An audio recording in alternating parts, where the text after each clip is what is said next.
Every book of the Bible has been calibrated. All of the great songs have been calibrated.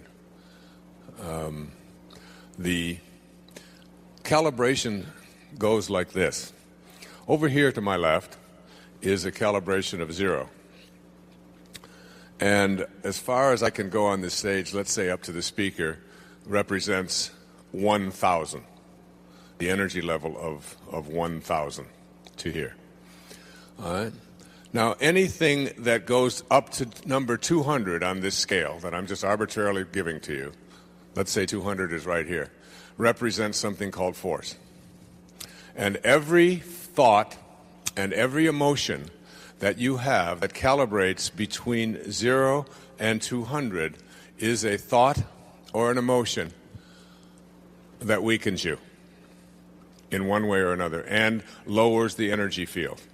And those calibrations, those thoughts, I'll give you the number 20 is the lowest, and the thought is shame. And this, by the way, is a 29-year study that was conducted over almost his entire professional lifetime. This is a medical doctor and a PhD researcher as well. At 30, we're moving up now.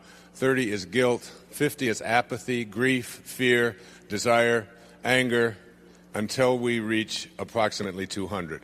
Now, every energy that is below 200 is an energy that when you have that thought, the thoughts of humiliation, of blame, of despair, of anxiety, of hatred, of scorn, any of these kinds of thoughts, these thoughts are in what he calls force. And whenever you use force as a way of communicating, a way of talking, a way of being, you create, the problem is that we create a counterforce.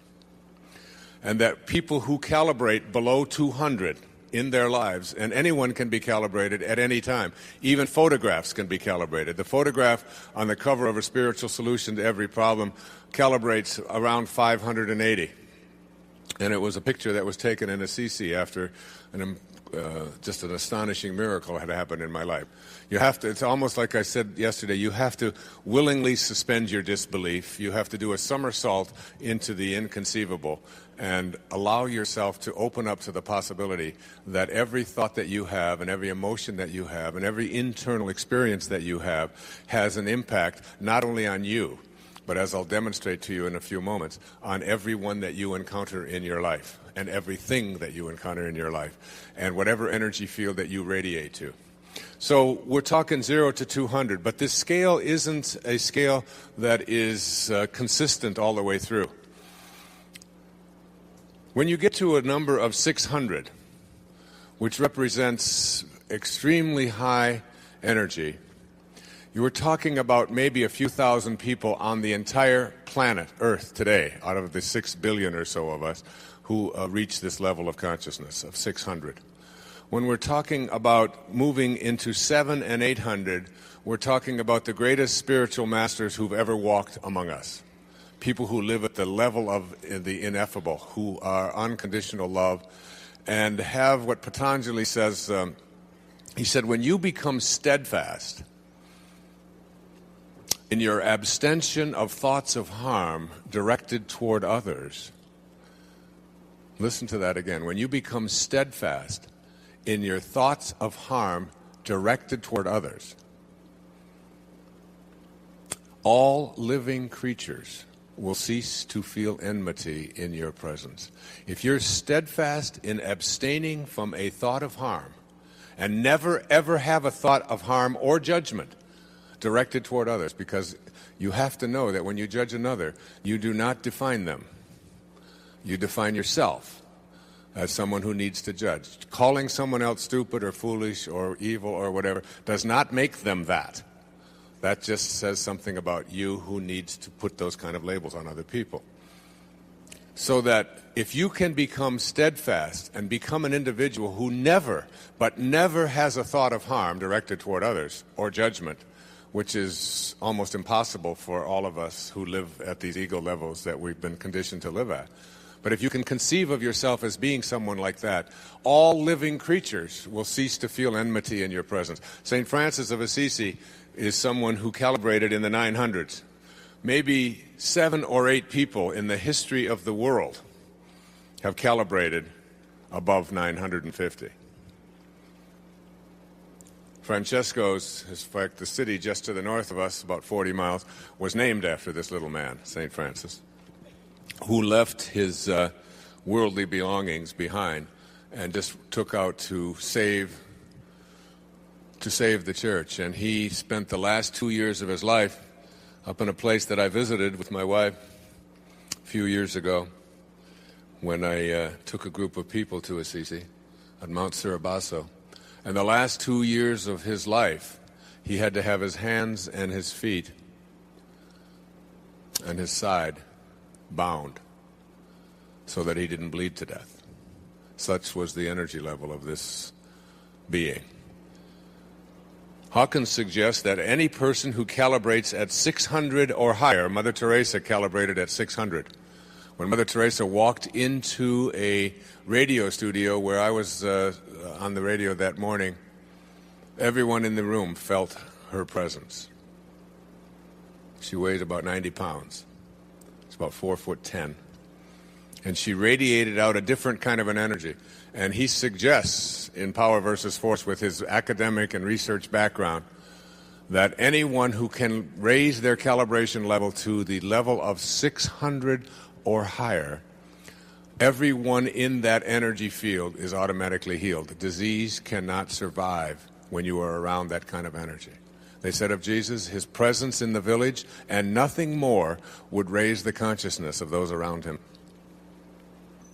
He suggests that only one person in the history of humanity has ever reached this level of 1,000, and that was Jesus of Nazareth.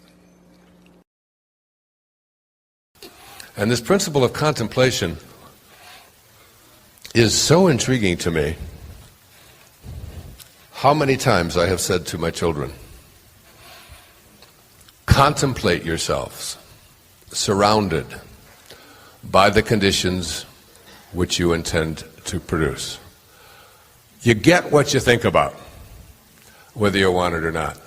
This thing that we call our thoughts is really the highest place within us, and we can use them to be thoughts that are aligned and think like God thinks, or we can use them as excuses and misalign ourselves and remind ourselves that God doesn't need any excuses. And so as you think of yourself as a God-realized being, you won't be doing that either. Contemplation is the continuous use of your thought process. How you use your thought process to train your mind in a new way. Remember, we are training ourselves in this seminar to elevate our concept of ourselves to a place that matches what it is that we would like to live out and attract and be in our lives. That's what we're doing. We're shifting our conception of ourselves and beginning to see ourselves as pieces of God from which we can never be disconnected. Secondly, your thoughts are actually like things that act to begin the process of materialization. So that what you think about ultimately becomes what you become and what becomes of you. If you contemplate with thoughts that match originating spirit, which is Thomas Troward's word for God, if you contemplate with thoughts that match originating spirit, then you will have the same power as originating spirit. That's an alarming thing to think and say. As you begin to contemplate in the same way that the creative force of the universe contemplates, then what you do is you shift out of your excuse pattern of things can't happen and won't happen into I am thinking in such a way that originating spirit thinks, and therefore if I continue to stay there, I will have the same power as originating spirit, because you are originating spirit. You can't be separated from it. When contemplation is a vibrational match to originating spirit, you gain the cooperation of divine mind, attracting and fulfilling your desires. Let me say it again. When contemplation is a vibrational match to originating spirit, and everything is vibration, every thought is vibration, you gain the cooperation of divine mind, attracting and fulfilling your desires.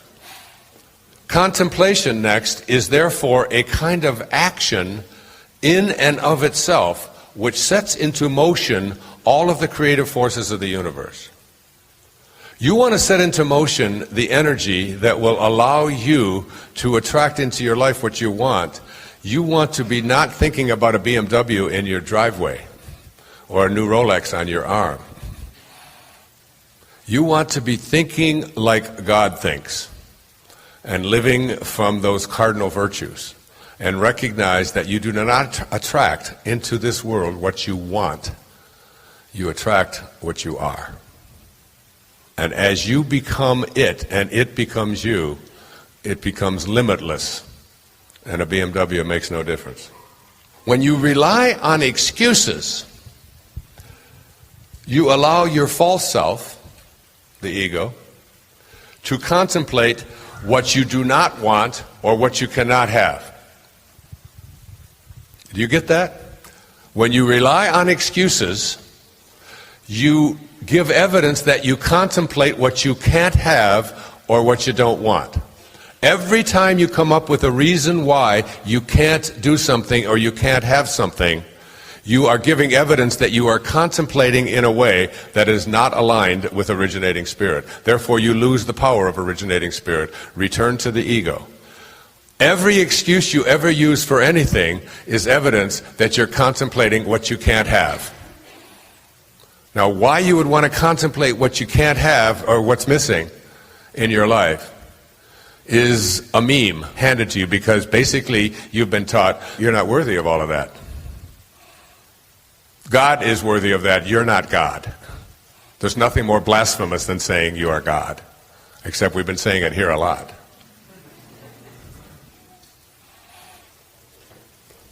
The presence of excuses in your life is evidence that you contemplate what you can't have or can't do, rather than the infinite possibilities that are inherent in your divine self.